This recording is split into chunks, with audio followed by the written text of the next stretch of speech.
Ka-express, on fire ngayon ang Pinay tennis star na si Alexandra Alex Ayala sa Suzhou WTA 125 sa China matapos niyang talunin ang dalawang matitinding European players para makapasok sa quarterfinals. Unang hinarap ni Alex si Katarzyna Kawa ng Poland, isang veteranang kilala sa kanyang baseline power. Dito, ipinakita ni Alex ang bilis at consistency niya sa rallies para makontrol ang laban at makuha ang panalo. Mas matindi ang naging challenge sa round of 16 kontra kay Grittmanen ng Belgium, kasalukuyang nasa loob ng top 70 sa WTA rankings. Umabot ng mahigit 3 oras ang bakbakan, puno ng mahabang rallies at tie-break sets. Sa huli, nanaig si Alex sa score na 7-6, 6-7, 7-5, matapos ipakita ang kanyang composure at fighting spirit na parang isang veterana na rin sa tour. Sa quarterfinals, mas malaking hamon ang nakaharap.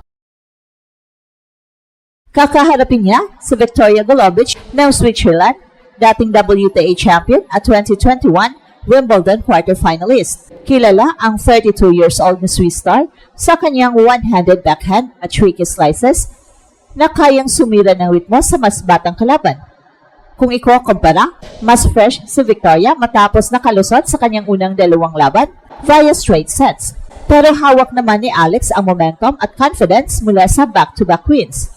3 panalo na lang ang kailangan, posible nang maging kampiyon si Alex sa China at mas lalo pang maitatak ang kanyang pangalan sa international tennis scene. Mainit ang kampanya ngayon ni Alex sa Suzhou WTA sa China at sa edad na 20 years old, ipinakita ng Pinay tennis sensation na kaya niyang makipagsabayan sa mas matanda at mas eksperyensadong European players. At sa kabila ng pressure, sunod-sunod ang panalo niya na nagdala sa kanya diretso sa quarterfinals. Unang assignment ni Alex sa torneo ay kontra sa veteranang si Katarzyna Kawa ng Poland.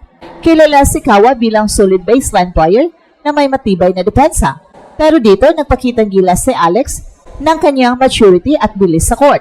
Gumamit siya ng consistent forehand at mabilis na footwork para maagapan ang rallies ng kalaban. Hindi siya nagpadaig sa experience ni Kawa at dito palang malinaw na maibang level at focus si Alex. Ang resulta, isang panalong nagbigay ng kumpiyansa sa kanya para sa mas matitinding laban. Sa round of 16, mas mabigat ang nakaharap ni Alex, si Grittmanen ng Belgium, kasalukuyang nasa loob ng top 70 sa WTA rankings.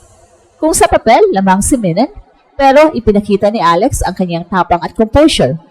Umabot ng 3 oras and 18 minutes ang laban, punong-puno ng intense rallies, momentum swings at tie-break drama. Nakuha ni Alex ang first set sa tie-break, 7-6, gamit ang kanyang agresibong returns, pero bumawi si Menen sa ikalawang set na nagdala sa kanila sa deciding set. Dito nasubok ang tibay ni Alex. Kahit halatang pagod at train, hindi bumitaw si Alex. Sa mga crucial points ng third set, siya ang mas matatag at mas handang sumugal. At sa huli, tinapos niya ang laban sa 7-5 at tuluyang pumasok sa quarterfinals ng torneo. Ngayon, mas mabigat ang pagsubok na nag-aantay.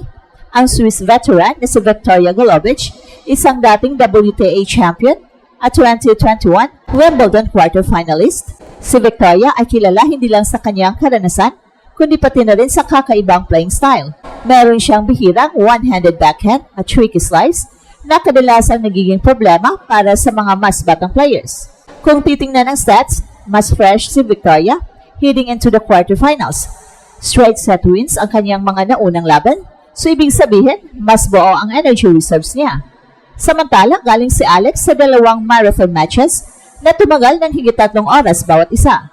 Pero sa kabilang banda, hawak ni Alex ang momentum, 2 sunod-sunod na panalo kontra sa matitinding European players na nagpatibay ng kanyang confidence at mental toughness.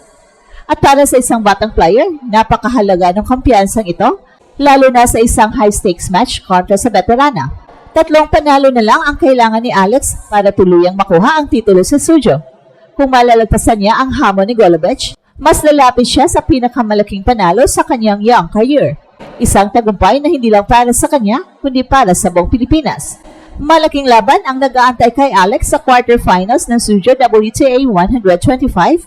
Isang duo kontra sa Swiss veteran na si Victoria Golubic, where kung susuriin, isa itong classic matchup ng youth versus experience.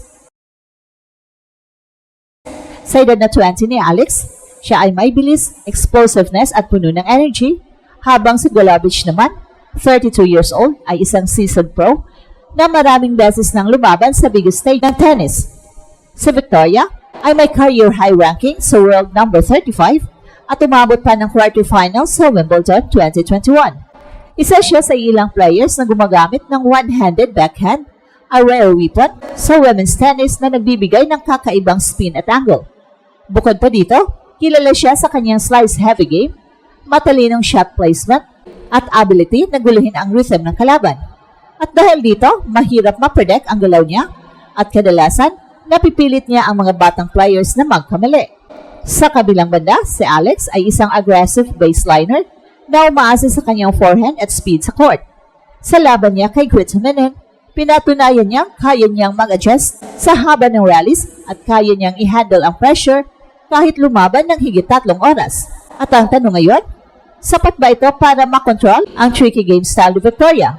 At ito ang strength ni Victoria laban kay Alex. Una, advantage ang experience.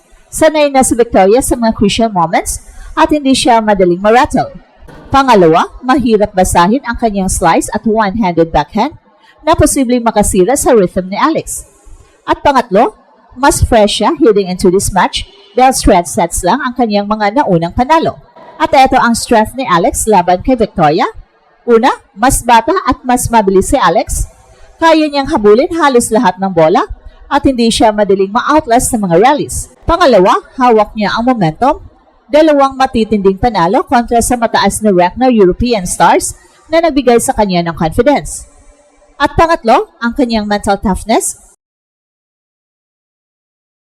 Kung kaya niyang lampasan ang pressure laban kay Menen, may chance din siyang ma-handle ang tricky style ni Victoria. At para manalo, kailangan ni Alex na maging patient pero aggressive. Hindi pwedeng ma-frustrate siya sa slices ni Victoria. Kailangan niyang manatiling composed at pumili ng tamang oras para umatake. Importante rin na gumana ang kanyang serve dahil kapag mahina ang unang palo, agad na makakabuo ng variation ang Swiss player. Lastly, dapat gamitin ni Alex ang kanyang bilis sa court para pilitin si Victoria sa longer rallies kung saan posibleng bumigay ang mas nakakatandang binte ng kalaban. Kung matatalo niya si Victoria, hindi lang ito magiging biggest career win niya sa singles, ito rin ay magiging malinaw na mensahe sa buong tennis world. Handa na ang isang batang Pinoy player na pumasok sa mas mataas na level ng WTA Tour. At ito ang Express Info kung saan bawat kwento, ginulat ang mundo. Don't forget to like and subscribe.